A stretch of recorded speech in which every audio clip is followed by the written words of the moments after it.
Hello everyone, welcome back to chemistry 27। तो बच्चों, आप मेरे साथ जो कि बीएससी के एक कंटेंट मैं आपके साथ शेयर कर रही थी इतने दिनों से, दैट इज़ कोलाइडल सॉल्यूशन, जो हमारे चैप्टर का नाम था।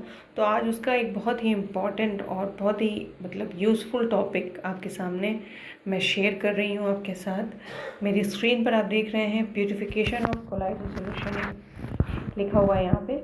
तो ये जो प्यूरिफिकेशन ऑफ कोलाइडल सॉल्यूशन है, ये बहुत ही इम्पॉर्टेंट है और बहुत इजी भी है, और इसमें कोई ऐसी चीज़ नहीं है जो कि नहीं समझ में आए। एक जो बेसिक कॉन्सेप्ट के थ्रू हम प्यूरिफाई करते हैं कोलाइडल सॉल्यूशंस को।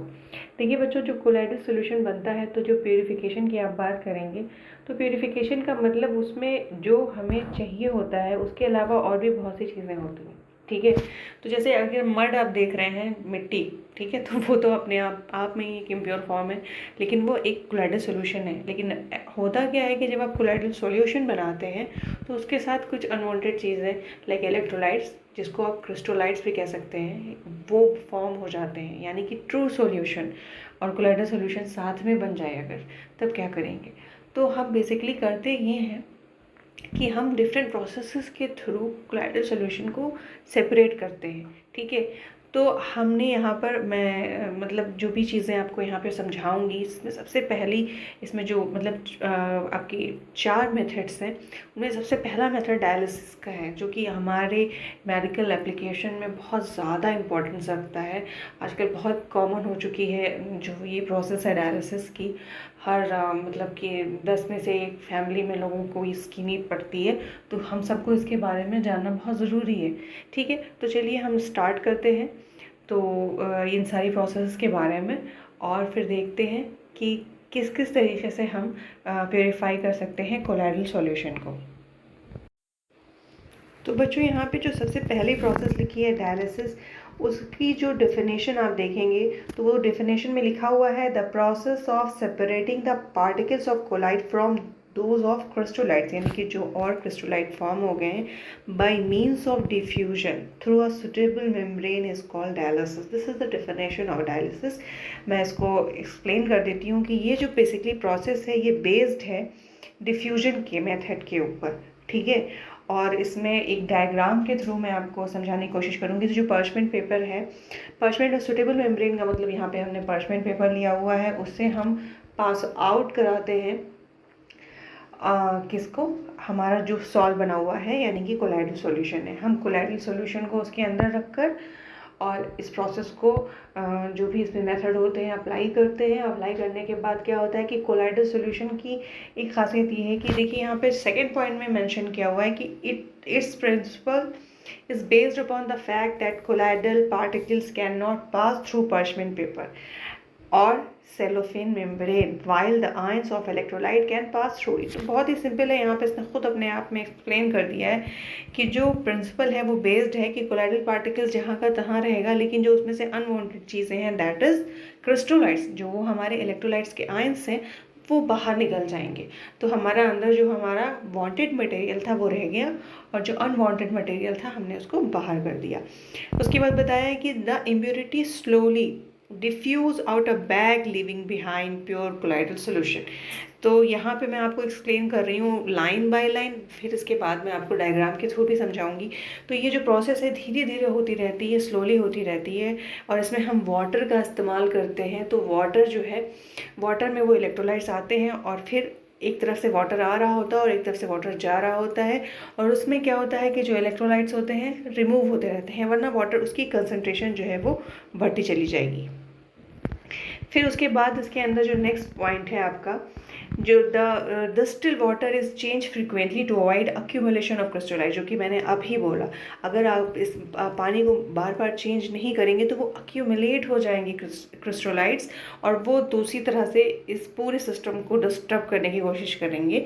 और उसके बाद बताया है कि otherwise they may start diffusing back into the bag, और फिर वो डिफ्यूज़ होकर, इकट्ठा होकर वापस जाने लगेंगे। ठीक है, dialysis can be use for removing HCl from ferric hydroxide salt. ये एक एग्जाम्पल दिया हुआ है कि आप इससे क्लीन कर सकते हैं।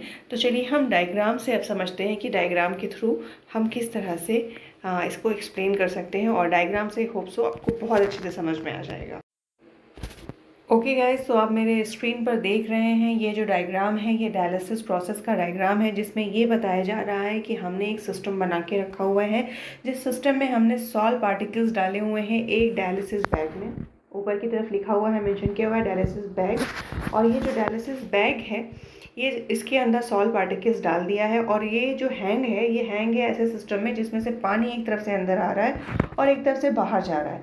तो ये जो कॉन्सेप्ट है बच्चों, इस पे बेस्ड है कि जो हमारे कोलाइडल पार्टिकल्स होते हैं वो पर्चमेंट पेपर से यानी पर्चमेंट मेम्ब्रेन से यानी कि डायलिसिस बैग से बाहर नहीं आते, वो अंदर रहते हैं। लेकिन जो हमारे इलेक्ट्रोलाइट्स होते हैं, जैसा कि आप इस डायग्राम में देख रहे हैं, वो वापस आ जाते हैं, यानी कि बाहर आ जाते हैं। और बाहर आने से क्या होता है, वो इकट्ठा होते रहते हैं। तो इसलिए हम पानी का फ्लो बढ़ाते रहते हैं ताकि वो डिस्टिल वाटर कंटिन्यू उसको बाहर की तरफ लेके जाए, वरना वो एक्यूमुलेट होकर फिर से बाहर से अंदर बैग में वापस जा सकते हैं। ठीक है, तो ये जो हमारा सिस्टम है, ये बेसिकली इस चीज़ पे डिफ्यूजन पे, और ये प्रोसेस बहुत स्लो होती है। धीरे धीरे एक कंडीशन ऐसी बन जाती है कि इसमें से सारे इलेक्ट्रोलाइट्स यानी कि सारे क्रिस्टोलाइट यानी कि सारी इम्प्योरिटी बाहर आ जाती है और हमारा रह जाता है अंदर प्योर कोलाइडल सोल्यूशन। तो इस तरह से डायलिसिस की प्रोसेस होती है।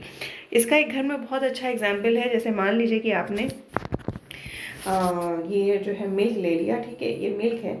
मिल्क के अंदर आपने थोड़ा सा डाला लेमन। लेमन डालने के बाद भाई मिल्क फट गया। फटने के बाद वो क्या बन गया, पनीर। तो अब उस पनीर को जब आप देखेंगे तो उस पनीर में क्या होगा भाई, पानी गंदा सा दिखेगा, यानी कि इम्प्योरिटी दिख रही है। तो आप उसको एक कॉटन क्लॉथ में, जिसका मतलब आसानी से सारा पानी निकल जाए, लेकिन जो आपका पनीर का कंटेंट है, यानी कि जो हमारा एग्जाम्पल जो है कोलाइडल सॉल्यूशन यानी कि इमल्शन, मिल्क हमारा बहुत अच्छा एग्जाम्पल है जो कि हम घर में अपने देखते हैं। तो वो क्या करता है कि पूरी तरह से मतलब उसको मतलब डिफ्रेंशिएट कर देता है। यानी कि आप कैसे डिफ्रेंशिएशन का मेरा मतलब यहाँ पर है कि वहाँ पे अगर आप इसको लटका देंगे, हैंग कर देंगे, तो जो पनीर है, जो यानी कि जो हमारा प्योर कोलाइडल फॉर्म है, वो अंदर रह जाता है कपड़े के। और जो हमारी इम्प्योरिटीज़ हैं, यानी कि वाटर, एक्सेस वाटर जो भी है, और लेमन की बूंदें हैं यानी कि जो हमने डाली थी, तो वो सब बाहर आ जाती है। तो यही सेम प्रोसेस डायलिसिस में भी होती है। तो इस तरह से बच्चों हमने डायलिसिस का प्रोसेस कंप्लीट कर लिया। अब हम नेक्स्ट टॉपिक पे मूव करते हैं। सो गाइज, जो नॉर्मल प्रोसेस होती है डायलिसिस की, दैट इज़ वेरी स्लो। तो हम उसके लिए इलेक्ट्रो डायलिसिस का इस्तेमाल करते हैं। ये जो मैंने अभी आपको डायग्राम में बताया, उसी डायग्राम में थोड़ा बहुत वेरिएशन ला के और हम इलेक्ट्रोलाइट्स को मतलब वहाँ से अलग कर सकते हैं। हम प्लेट्स लगा देते हैं इलेक्ट्रोड की, एक कैथोड और एक एनोड। तो उससे क्या होता है कि पॉजिटिव नोड्स पर जो है हमारे इलेक्ट्रोलाइट्स मूव कर जाते हैं और ये प्रोसेस बहुत फास्ट हो जाती है। तो इलेक्ट्रोलिसिस की जो प्रोसेस है, the ordinary process of dialysis is slow. To increase the process of purification, the dialysis is carried out by applying electrical field. The process is called electrodialysis. ठीक है, तो बस इतना सा जानने की ज़रूरत है कि इसको हम बहुत ज़्यादा अच्छी तरह से करने के लिए, फास्ट करने के लिए हम क्या करते हैं, इलेक्ट्रोडायलिसिस यानी कि इलेक्ट्रिकल फील्ड जनरेट करके उसके अंदर हम उसको दोनों को अलग कर लेते हैं, सेपरेट कर लेते हैं। तो ये जो इम्पॉर्टेंट एप्लीकेशन है इलेक्ट्रोडायलिसिस की, एक्चुअली में यही बहुत ज़्यादा इम्पॉर्टेंट है, जिससे कि इसको हम इलेक्ट्रोडायलिसिस आर्टिफिशियल किडनी मशीन जो यूज़ की जाती है प्यूरिफिकेशन में, ब्लड के पेशेंट जिनको किडनी फेल हो जाती है, तो उसमें इसका इस्तेमाल किया जाता है। आर्टिफिशियल किडनी मशीन इसी बेसिस पे, इसी प्रिंसिपल पे काम करती है। ठीक है, अब हमारा जो नेक्स्ट है वो है अल्ट्रा फिल्ट्रेशन। ठीक है, अल्ट्रा फिल्ट्रेशन भी बहुत इंटरेस्टिंग और इम्पॉर्टेंट है। तो चलिए आइए पढ़ते हैं अल्ट्रा फिल्ट्रेशन के बारे में। तो बच्चों, जो अल्ट्रा फिल्ट्रेशन मेथड है, ये इस चीज़ पे बेस्ड है कि इसमें हम इस्तेमाल करते हैं और मतलब फ़िल्टर पेपर का। लेकिन वो फ़िल्टर पेपर जब आप ऑर्डिनरी कंडीशन में नॉर्मल फ़िल्टर पेपर लेंगे, तो उससे क्या होगा कि आपका ये पूरा कोलाइडल सॉल्यूशन जो भी है आपका वो पूरी तरह से पास आउट हो जाएगा, निकल जाएगा आर पार। क्योंकि उसके पोर साइज़ बहुत बड़ा होता है। पोर साइज़ भी देखिए यहाँ पे दिया हुआ है कि पार्टिकल्स जो होते हैं वो ईजिली जो है वो पास कर सकते हैं, डायरेक्टली पास कर सकते हैं, because pore size is more than 1 mu और 1000 मीटर म्यू, ठीक है, इससे बड़ा होता है। देन द साइज़ ऑफ, मतलब कि जो कोलाइडल पार्टिकल के साइज़ होता है उससे बड़ा साइज़ होता है, तो उससे ईजिली निकल जाते हैं। लेकिन हम इसमें एक ट्रिक लगाते हैं, तो हम क्या करते हैं कि ये जो हमारा नॉर्मल फ़िल्टर पेपर होता है उसको हम सोक कर देते हैं। सोक कर देते हैं किसके अंदर? फ़िल्टर पेपर को एक सॉल्यूशन में, जिलेटिन के of collodion, gelatin of collodion में हम सोक कर देते हैं and subsequently harden by soaking in formaldehyde. यहाँ पे फॉर्मल्डिहाइड में डाल के उसको सोक कर देते हैं, तो इस तरह से ये क्या हो जाता है कि फ़िल्टर पेपर हार्डन हो जाता है, पोर श्रिंक कर जाते हैं और कोलाइडल पार्टिकल्स जो होते हैं वो पास आउट नहीं होते, सिर्फ और सिर्फ ट्रू सॉल्यूशन पास होता है। और जो प्रोसेस होती है वो कहलाती है अल्ट्रा फिल्ट्रेशन, और वो फ़िल्टर पेपर जो सोक्ड हो चुका है, जो हार्ड हो चुका है, उसको हम बोलेंगे अल्ट्रा फिल्टर, ठीक है। ये जो फ़िल्टर पेपर है उसको बोलेंगे हम अल्ट्रा फिल्टर और प्रोसेस को बोलेंगे अल्ट्रा फिल्टरेशन। अब हमारी लास्ट जो है वो अल्ट्रा सेंट्रीफ्यूगेशन है।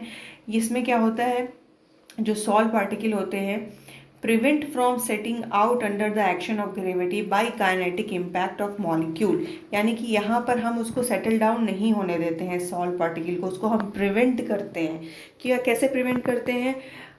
ग्रेविटी के एक्शन से काइनेटिक इम्पैक्ट डालकर मॉलिक्यूल को। The setting force can be enhance by using high speed centrifugal machine having 15,000 और मोर रिवोल्यूशन पर मिनट। इतना ज़्यादा फास्ट मूविंग मशीन है जो कि पार्टिकल को सेटल डाउन नहीं होने देती, और सब machine known as ultra centrifuge. तो बेसिकली बच्चों ये जो हमारे स्टार्टिंग के 3 टॉपिक थे ये बहुत इंपॉर्टेंट थे। अल्ट्रा सेंट्रीफ्यूगेशन में भी, मतलब अल्ट्रा सेंट्रीफ्यूगेशन को सेंट्रीफ्यूगेशन मेथड के थ्रू, यानी कि सेंट्रीफ्यूगेशन यहाँ पर मेन वो है जिसमें हम क्या करते हैं, ग्रेविटी के थ्रू काइनेटिक इम्पैक्ट डालकर मॉलिक्यूल को प्रिवेंट करते हैं सेटिंग से, और इस तरह से ये प्योरीफाई होता है। तो मेरे हिसाब से आपको इस वीडियो में जो भी मैंने बताया होप सो बहुत अच्छे से समझ में आया हो, और डायलिसिस तो बहुत अच्छे से समझना चाहिए। तो प्लीज़ इसको एंड तक देखा आपने, उसके लिए बहुत बहुत शुक्रिया। लेकिन आप इसको लोगों में शेयर करिए और लाइक करिए, सब्सक्राइब करिए। Thanks for watching, see you in next video.